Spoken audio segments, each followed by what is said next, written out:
Ivy revient. Et ce soir, on va parler de quelque chose que tout le monde croit maîtriser. Un geste simple, un geste banal. Décrocher un téléphone. On pense toujours que ça ne risque rien, que c'est juste une sonnerie, un numéro, un contact. Mais si ce n'est pas quelqu'un qui appelle, si ce n'est pas un humain, si ce n'est pas maintenant.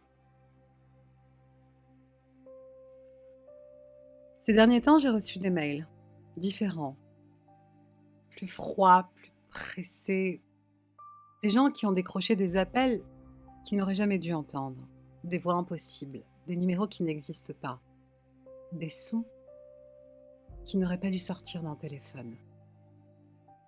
Ce soir, je vais vous lire 5 témoignages, 5 appels, 5 erreurs. Et ces 5 personnes qui, depuis, regrettent encore d'avoir dit allô.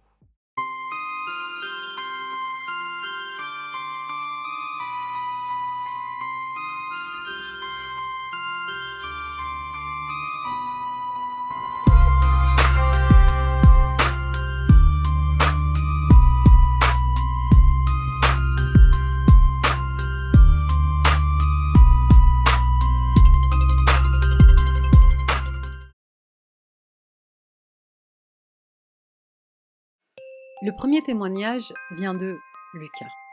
Il a reçu un appel d'un numéro dont il avait choisi la destination.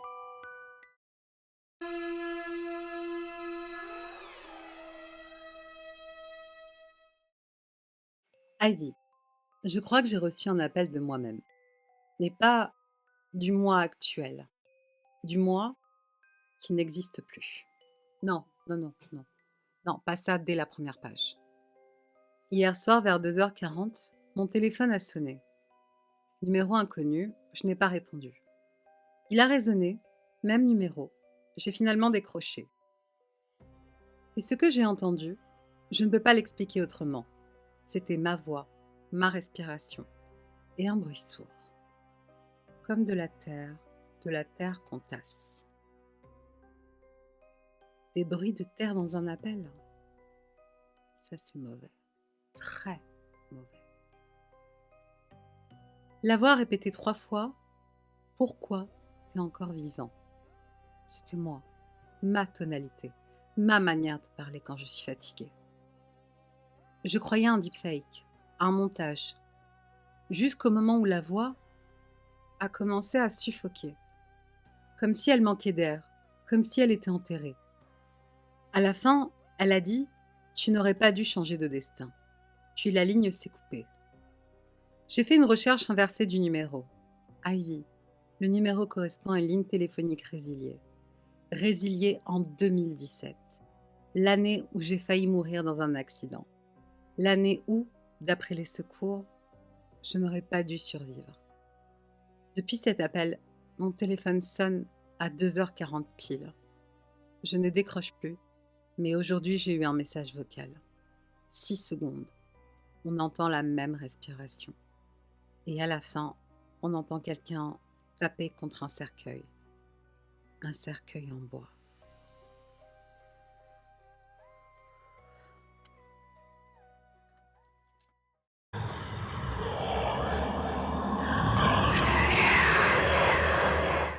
Lucas, les appels qui viennent d'un destin annulé ne sont pas des avertissements.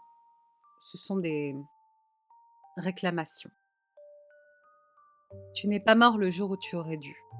Et quelque chose veut remettre l'équilibre. Surtout, n'écoute jamais plus la fin des messages. C'est là que ça se passe. Le deuxième témoignage vient de Maëlys.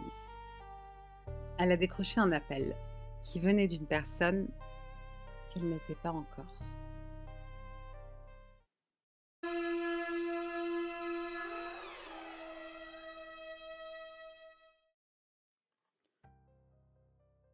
Ivy, je ne sais pas comment dire ça autrement. Hier soir, j'ai reçu un appel de moi dans 10 ans. On part sur du très instable là. J'étais en voiture, je rentrais du travail. Mon téléphone a sonné, numéro masqué. J'hésite, puis je décroche. Une femme parle. Elle a une voix cassée, fatiguée, elle dit mon prénom. Maëlys. Comme ma mère le disait quand j'étais petite. Je lui demande: Vous êtes qui? Elle souffle et dit: On n'a pas le temps. Écoute-moi, ne monte pas dans l'ascenseur demain matin. Ok, ça, c'est jamais une bonne phrase. Je demande pourquoi. Elle dit: Je ne peux pas te le dire, tu ne croirais pas. Mais tu vas comprendre si tu me désobéis. Puis j'ai entendu un bruit derrière elle, comme une porte en métal qu'on arrache. Et elle a crié: Ils m'ont trouvé, Maëlys, écoute-moi, tu dois. La ligne s'est coupée. Ce matin, je suis arrivée au bureau. J'ai voulu prendre l'ascenseur, j'avais complètement oublié l'appel. Mais quand j'ai appuyé sur l'étage, l'ascenseur est descendu au sous-sol, tout seul, alors que je montais. Les portes se sont ouvertes, il faisait noir, très noir, et au fond, il y avait quelqu'un. Une silhouette, debout, la tête inclinée.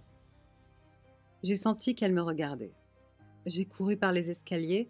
En arrivant au premier étage, mon téléphone a vibré. Un numéro masqué, un message vocal, j'ai écouté.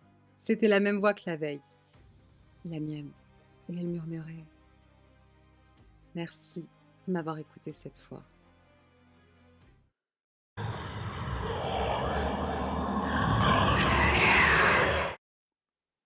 Maëlys. On ne reçoit pas un appel du futur 2 fois. Si tu en reçois un troisième, ce ne sera plus toi qui parles. Ce sera ce qui t'a trouvé. Celui-là, vous n'allez pas l'aimer. Moi non plus.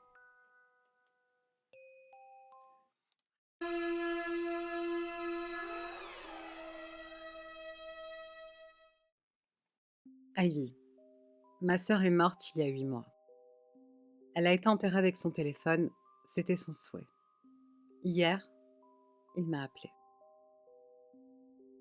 Je déteste ces histoires, elles sont trop proches. J'étais chez moi en train de cuisiner. Mon téléphone sonne, je regarde l'écran, c'est son nom. Celui que j'ai laissé dans mes contacts. Je décroche.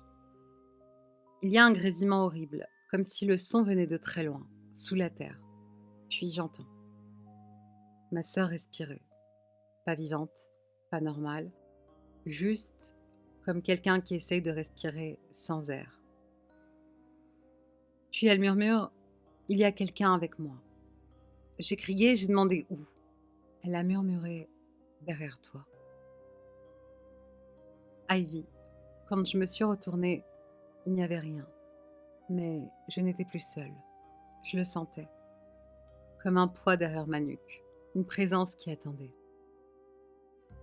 J'ai laissé tomber le téléphone. L'appel durait encore. J'ai entendu un bruit de terre déplacée, comme si on grattait de l'intérieur. Et avant que l'appel coupe, elle a dit: Ils vont sortir.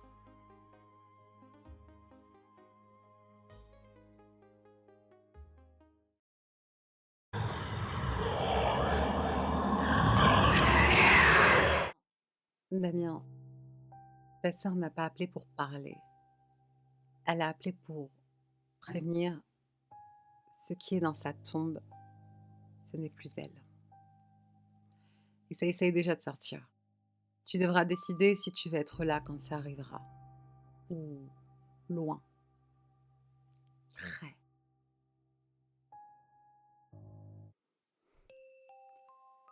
Claire a appris que certains téléphones ne s'éteignaient jamais vraiment.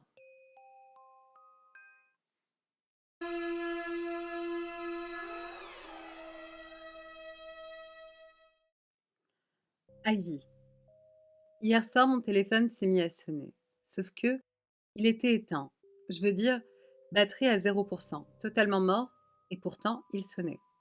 Non, non, non, stop, stop. Oh, je connais ce genre d'histoire. Je l'ai pris. L'écran était noir, mais la sonnerie venait de l'intérieur, comme si quelque chose tapait contre la vitre. Je n'ai pas décroché, mais au bout de 5 sonneries, la voix d'une femme a parlé toute seule, sans que j'appuie sur rien. Elle a dit: «Je veux sortir».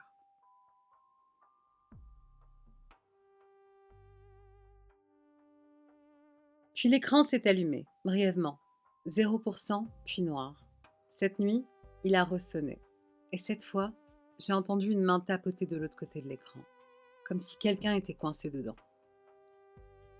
Ivy, au moment où j'écris ce message, mon téléphone est encore éteint, mais la vitre a une trace de doigt à l'intérieur.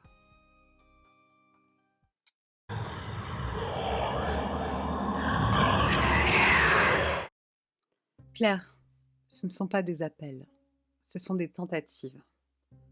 Quand une voix dit «Je veux sortir», ce n'est pas toi qu'elle appelle, c'est ton appareil. Ne rallume jamais ce téléphone, il n'est plus à toi. Le dernier vient de Johan. Et il se passe dans un endroit où le téléphone ne devrait jamais, jamais sonner.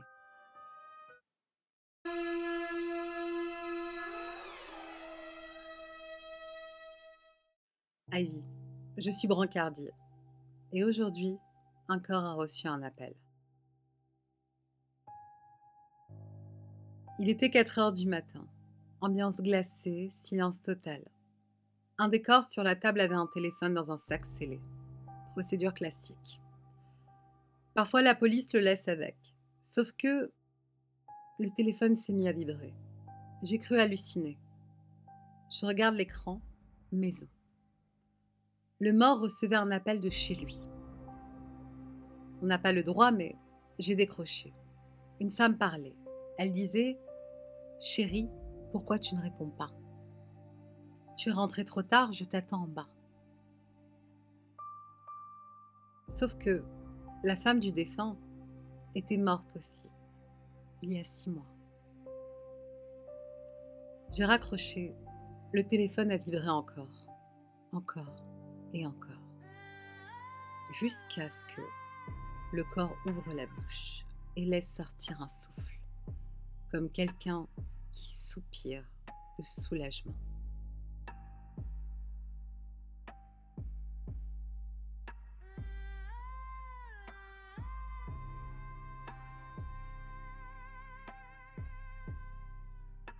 Johan, les morts ne reviennent pas, mais ils répondent. Et ce que tu as décroché, ce n'était pas un appel, c'était une invitation. Ne reste plus seul dans la morgue, pas cette semaine.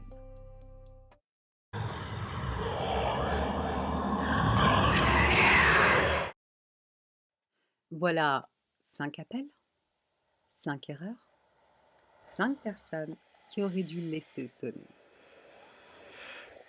Je vous l'ai déjà dit, ce ne sont pas des histoires inventées, ce sont des mails, des messages, des gens qui regrettent encore d'avoir dit allô.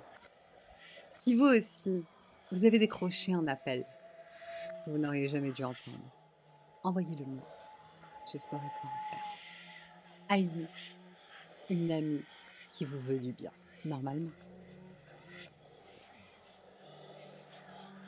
On se retrouve mercredi à 20 h. Ne décrochez pas si vous ne reconnaissez pas le numéro.